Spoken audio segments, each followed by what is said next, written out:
In 1872, a man named James W. Stoker was hired by the Smithsonian Institution to survey the burial mounds of Ross County, Ohio. He spent 4 months in the field. He measured everything. He wrote it all down in a field journal running to over 200 pages of careful, methodical observation. His report was received in Washington that autumn. It was catalogued. It was assigned a reference number. And it was never published. It disappeared into the archive for over a century. What he found in those mounds is the reason why. Every American schoolchild is taught about the mound builders, the Hopewell culture, the Adena people, ancient Native Americans who piled earth into geometric shapes for religious purposes over several centuries. That is the official version. It is taught in textbooks. It is repeated in museum placards across Ohio and Indiana. It is the story that ends the conversation before it properly begins. But the men who actually went into those mounds in the 19th century wrote down something different. Not one man, not two. Dozens of surveyors, archaeologists, and government agents filed reports throughout the 1800s describing skeletal remains of extraordinary size. 7 feet, 7.5 feet. In several documented cases, over 8 feet from skull to heel. Skulls with double rows of teeth. Skulls with cranial volumes significantly beyond the modern human range. Bones so dense that the excavators noted them specifically, because ordinary decomposition had not touched them the way it touched everything else in the same burial layer. Copper ornaments of unusual workmanship. Stone tablets with markings no one has satisfactorily explained. These reports exist. They were filed with the Smithsonian. They appeared in regional newspapers and in the annual reports of the Bureau of Ethnology. And then, systematically, they stopped being referenced. The bones stopped being displayed. A new consensus emerged, quietly and without formal announcement, that none of this had been quite as dramatic as the original observers claimed. James W. Stoker was one of the last men to file a report before that consensus closed. To understand what Stoker found, you have to understand what Ross County, Ohio actually is. Ross County sits in the Scioto River Valley in south-central Ohio. It contains the highest concentration of Hopewell earthworks anywhere in North America. Newark, Chillicothe, Mound City, Seep earthworks. These are not small piles of dirt. Newark earthworks alone originally covered 4 square miles of precisely engineered geometric architecture. Circles and squares and octagons aligned to lunar and solar cycles with an accuracy that modern GPS surveys have confirmed. The Great Circle at Newark is 1,200 feet in diameter, perfectly circular to within a margin that modern instruments have only confirmed.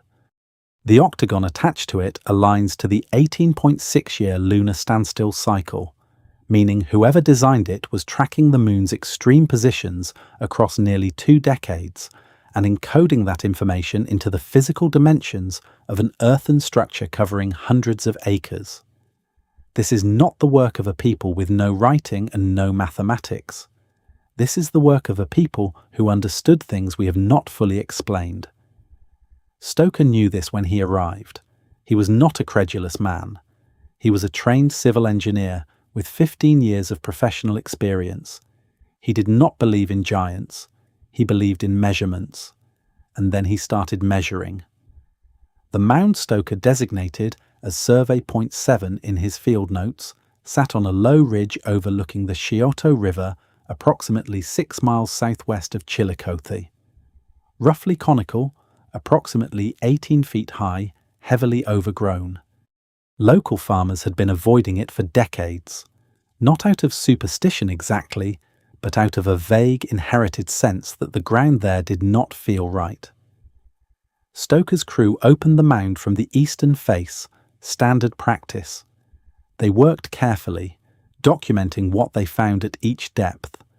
At 4 feet, a layer of burned rock and charcoal. Below that, prepared clay. Below that, at 9 feet from the surface, the primary burial chamber. The remains were those of a single individual. Extended burial, laid out at full length, oriented precisely north to south. The preservation was extraordinary. The bones appeared almost calcified, harder and denser than any skeletal material Stoker had previously examined. And it was large. Stoker measured the femur. He measured it twice with 2 different instruments and had his assistant verify both measurements independently. He recorded it as 26.3 inches. A femur of that length corresponds to a living height of approximately 7 feet 9 inches.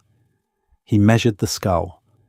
Circumference 24.1 inches. The average modern human skull measures approximately 22 inches. He noted the jaw specifically. The molars appeared to be arranged in a configuration he had not previously encountered, though he was careful not to speculate about what this meant. Alongside the remains, his crew found copper sheets worked into geometric forms, polished mica discs, and a stone tablet approximately 8 by 6 inches covered with incised markings. Stoker sketched the markings carefully. He noted that they did not resemble any Native American iconography he was familiar with, and that several symbols appeared to have a geometric regularity, suggesting a system rather than decoration.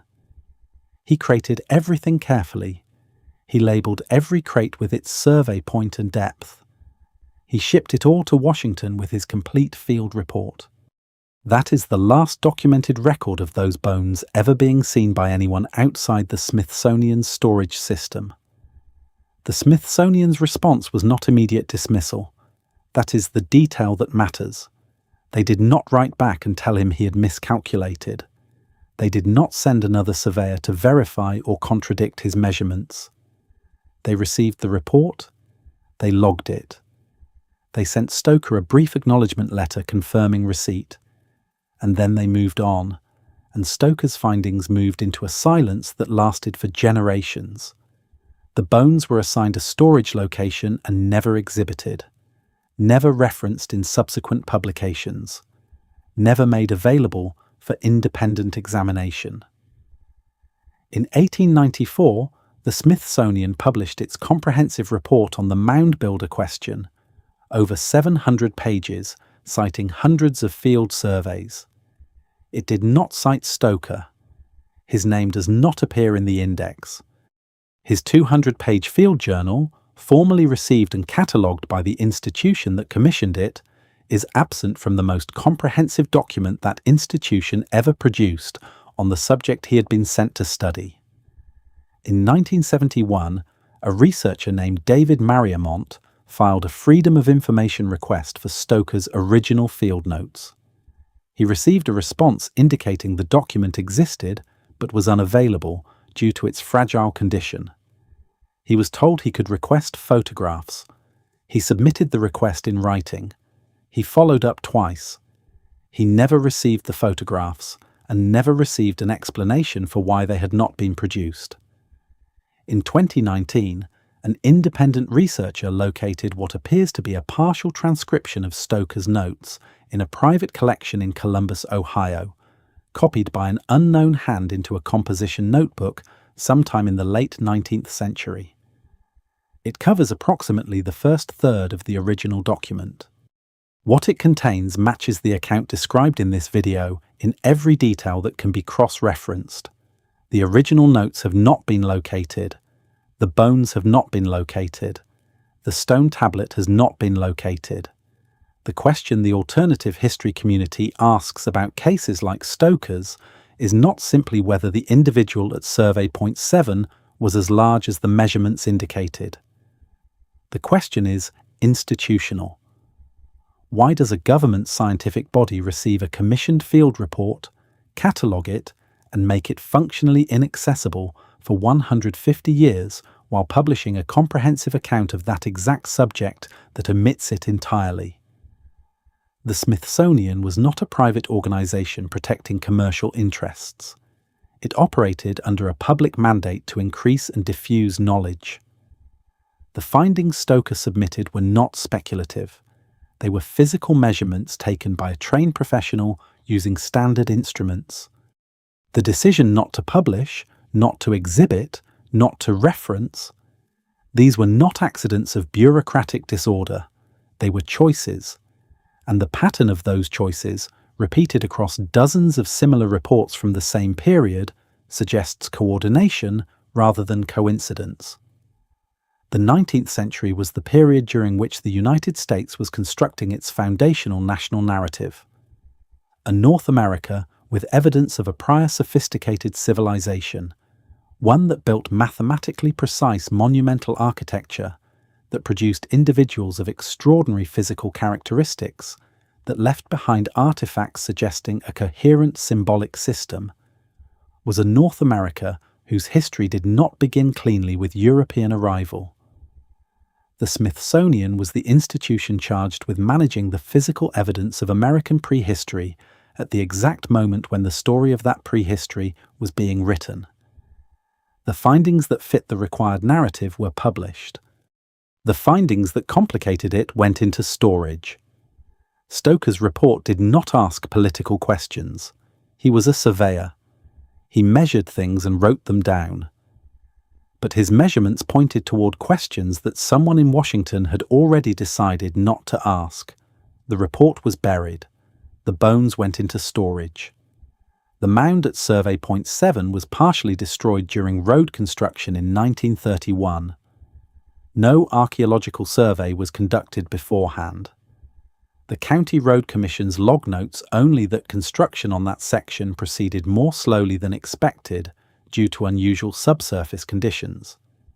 No further detail is provided. The ridge overlooking the Scioto River is still there. The farmers still avoid that corner of the field. They could not tell you exactly why. It is simply something that gets passed down. The ground there does not feel right. It never has. Stoker died in 1889, 17 years after submitting his Ohio report. There is no evidence he ever knew it had been suppressed. He went on to other contracts, measured other things, and left no further written record of what he had found in that mound above the Scioto River. He was the last man to measure that particular individual. He was the last man to hold those bones and write down carefully and precisely what his instruments told him. He did not embellish. He did not speculate beyond what the measurements supported. He was exactly the kind of careful, credible observer whose findings should have shaped the historical record. Instead, for over 100 years, his measurements sat in a box in Washington, while the official story of Ohio's ancient past was written as though they did not exist. The mound is gone. The bones are gone. The stone tablet is gone. The original field notes have not been found, but the measurements survive. In a partial transcription, in a private collection, in Columbus, Ohio, numbers written by a man who did not believe in giants until the morning he climbed down into a mound on a ridge above the Scioto River and found one. If that changes how you look at the mounds you drive past on the Ohio Highway, hit subscribe. There are more reports. There are more names. There are more measurements sitting in catalogues behind restrictions that have never been explained. Most of them end the same way.